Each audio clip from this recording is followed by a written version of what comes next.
എല്ലാവർക്കും നമസ്കാരം. സുജൂസ് ട്രാവലിംഗ് വേൾഡിലേക്ക് സ്വാഗതം. കശ്മീരിലെ അമർനാഥ് ഗുഹാക്ഷേത്രത്തിനെ കുറിച്ചുള്ള ഒരു ചരിത്രമാണ് ഇന്ന് പറയുന്നത്.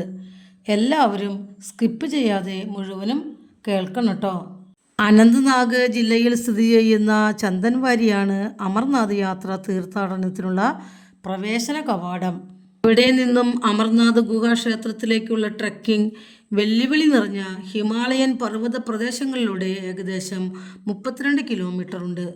കാൽനടയായോ കുതിരപ്പുറത്തോ അല്ലെങ്കിൽ പല്ലക്കലോ യാത്ര തുടരാവുന്ന ഈ വൺ വേ കാൽനട പൂർത്തിയാക്കാൻ 2 മുതൽ 3 ദിവസം വരെ വേണ്ടി വരാറുമുണ്ട്.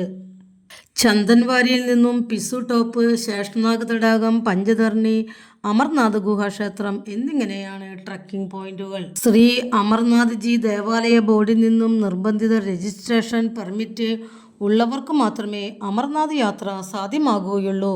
സമുദ്രനിരപ്പിൽ നിന്നും 12,756 അടി ഉയരത്തിൽ സ്ഥിതി ചെയ്യുന്ന ഒരു ഗുഹയാണ് അമർനാഥ് ഗുഹാക്ഷേത്രം. ഗുഹയ്ക്കുള്ളിൽ മുകളിൽ നിന്ന് വെള്ളം ഇറ്റിറ്റ് വീണ് സ്വാഭാവികമായി ഉണ്ടാകുന്ന മഞ്ഞ് ശിവലിംഗമാണ് ഇവിടുത്തെ പ്രത്യേകത. ശ്രാവണ മാസത്തിലെ പൗർണമി നാളിലാണ് ഇത് പൂർണ്ണ രൂപത്തിലാകുന്നതും. ദുർഘട പാതകളിൽ തീർത്ഥാടകരെ കൈപ്പിടിച്ച് നടത്താനും രക്ഷാപ്രവർത്തനങ്ങൾക്കും നിയോഗിച്ചിട്ടുള്ള പ്രത്യേക സംഘമാണ് mountain rescue teams. NDRF, SDRF എന്നിവർ പ്രകൃതിക്ഷോഭങ്ങൾ ഉണ്ടാകുമ്പോൾ അടിയന്തര സഹായങ്ങളും നൽകുന്നു. CRPF, BSF, SSB, Jammu Kashmir police എന്നിവർ പാതയിലുടനീളം മെഡിക്കൽ ക്യാമ്പുകളും സുരക്ഷയും ഒരുക്കുന്നു. ജൂലൈ 3-ാം തീയതി ആരംഭിക്കുന്ന തീർത്ഥയാത്ര ആഗസ്റ്റ് 28-ാം തീയതി, അതായത് രക്ഷാബന്ധൻ ദിവസമാണ് അവസാനിക്കുന്നതും. 2026 ജൂണിൽ ഞങ്ങൾ ചന്ദൻവാരിയിൽ എത്തുമ്പോൾ അമർനാഥ് തീർത്ഥയാത്രയ്ക്കുള്ള ഒരുക്കങ്ങൾ നടന്നുകൊണ്ടിരിക്കുകയാണ്. ആയിരക്കണക്കിന് വർഷങ്ങളായി അമർനാഥ് യാത്ര സജീവമാണ്. ചരിത്രപരവും പ്രാദേശികവുമായ നാടോടിക്കഥകൾ അനുസരിച്ച് വിദേശ ആക്രമണങ്ങളും തുടർന്നുള്ള കുടിയേറ്റങ്ങളും കാരണം ഈ ഗുഹ ഏകദേശം 300 വർഷത്തോളം വിസ്മൃതിയിലായിരുന്നു അത്രേ. 1850-ൽ ബൂട്ടാ മാലിക് എന്ന പ്രാദേശിക മുസ്ലിം ഇടയനാണ് ഈ ഗുഹ വീണ്ടും കണ്ടെത്തിയത്. 1872-ൽ സംസ്ഥാന സർക്കാരിൻ്റെ സഹായത്തോടെ ആദ്യമായി അമർനാഥ് യാത്ര സംഘടിപ്പിക്കപ്പെട്ടതിൻ്റെ 154-ാം വർഷവുമാണ് ഇപ്പോൾ കടന്നുപോയിക്കൊണ്ടിരിക്കുന്നതും. ഇന്ത്യയിലെ ഏറ്റവും കഠിനവും അപകടകരവുമായ തീർത്ഥാടനങ്ങളിൽ ഒന്നുമാണ് അമർനാഥ് യാത്ര.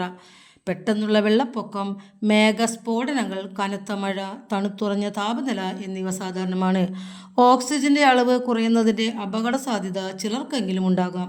എല്ലാവർക്കും ഉണ്ടാകണമെന്നില്ല കേട്ടോ.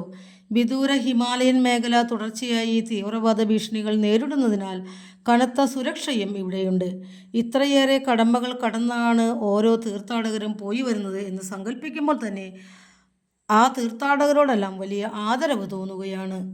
ഇവിടേക്ക് വരുന്നതിന് വേണ്ടി ഹെലികോപ്റ്റർ സൗകര്യം മുൻ വർഷങ്ങളിൽ ഉണ്ടായിരുന്നു. 2026-ലെ തീർത്ഥാടനത്തിന് ഹെലികോപ്റ്റർ സേവനങ്ങൾ ലഭ്യമല്ല.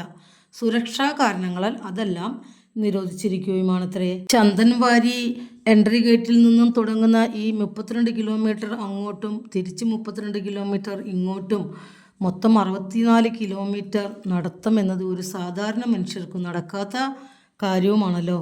ഇതെല്ലാം അസാധാരണമായ മനുഷ്യർക്ക് മാത്രം സംഭവിക്കുന്ന കാര്യങ്ങളുമാണല്ലോ. ഞങ്ങളുടെ യാത്രകളിൽ പരിചയപ്പെട്ട 4 പേർ അമർനാഥ് യാത്ര ചെയ്തിട്ടുള്ളവരാണ്.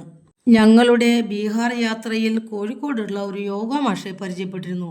അദ്ദേഹം 3 പ്രാവശ്യം അമർനാഥ് യാത്ര ചെയ്തിട്ടുള്ള ആളാണ്. അദ്ദേഹത്തിൻ്റെ 3ാമത്തെ തീർത്ഥയാത്ര കഴിഞ്ഞ് 2 ആഴ്ചയേ ആയിട്ടുള്ളൂവെന്നും ചന്ദൻവാരിയിൽ നിന്നും അങ്ങോട്ടേക്ക് കുതിരപ്പുറത്തും തിരിച്ച് കാൽനടയായിട്ടാണ് വന്നതെന്ന് മാഷ് പറഞ്ഞു. പട്ടാള ക്യാമ്പിൻ്റെ മുൻപിലൂടെ നടക്കുമ്പോൾ ഒരു മലയാളി പട്ടാളക്കാരനെയും പരിചയപ്പെട്ടു. അദ്ദേഹം പറഞ്ഞു വേറെയും മലയാളികൾ ഇവിടെ ഉണ്ടെന്ന്. അങ്ങനെ നടന്നു പോകുമ്പോഴാണ് കുറച്ച് പെൺകുട്ടികളെയും കണ്ടത്. പുതുതായി പട്ടാളത്തിൽ ചേർന്നിട്ടുള്ള ആന്ധ്രാപ്രദേശുകാരികളുമായിരുന്നു. ഞങ്ങൾ നടന്നു പോകുന്ന വഴിക്കാണ് ഒരു ചെറിയ വണ്ടിയിൽ ഒരാളെ ഇരുത്തി കൊണ്ടുപോകുന്ന കാഴ്ച കണ്ടത്. വെറുതെ ഞാൻ ചോദിച്ചു ഒരാൾക്ക് എത്ര രൂപയാണെന്ന്. 800 രൂപയാണെന്നുമാണ് പറഞ്ഞത്. 1 കിലോമീറ്റർ നടന്നതിന് ശേഷം ഞങ്ങൾ തിരിച്ചു നടക്കുന്നതിനിടയിൽ ഞാൻ ചേട്ടനോടൊരു കാര്യം പറഞ്ഞു. 2026 ജൂണിലെ കാശ്മീർ യാത്രയിൽ ഏറ്റവും ഇഷ്ടപ്പെട്ടത് ഈ ചന്ദൻവാരിയിലേക്ക് വന്നതാണ്. എന്തുകൊണ്ടാണെന്നറിയാമോ? എത്രയോ ആളുകൾ വർഷങ്ങളായി നടന്നു പോകുന്ന ആ കാൽപ്പാട് പതിഞ്ഞിട്ടുള്ള വഴിയിലൂടെ ഞങ്ങൾക്ക് നടക്കാൻ കഴിഞ്ഞല്ലോ. ഈ 64 കിലോമീറ്ററൊക്കെ കുതിരപ്പുറത്തോ അല്ലെങ്കിൽ കാൽനടയായിട്ടൊന്നും ഞങ്ങളെ കൊണ്ട് സാധിക്കില്ല അവിടെ നിന്ന് എത്താനായിട്ട്. പക്ഷേ ഞാൻ ഗൂഗിളിൽ നോക്കി ഇതിൻ്റെ ചരിത്രമെല്ലാം വായിച്ചപ്പോൾ ഞാൻ അവിടെ പോയി എത്തി കണ്ട ഒരു പ്രതീതിയാണ് എനിക്ക് ഉണ്ടായത്. ആ ഒരു സങ്കല്പം നിങ്ങൾക്കും കിട്ടുമെന്ന് ഞാൻ പ്രതീക്ഷിക്കുന്നുണ്ട് കേട്ടോ. ചന്ദൻവാരിയിൽ നിന്ന് മാത്രമല്ല കേട്ടോ അമർനാഥ് കേവിലേക്ക് പോകാൻ പറ്റുക. ബാൽത്താൽ എന്ന് പറഞ്ഞ ഒരു സ്ഥലത്തും കൂടിയും പോവാം. അതിനെക്കുറിച്ച് ഞാൻ നേരത്തെ ഒരു വീഡിയോയിൽ പറഞ്ഞിരുന്നു. അടുത്തൊരു വീഡിയോയിൽ വരുന്നവരേക്കും ബൈ ബൈ.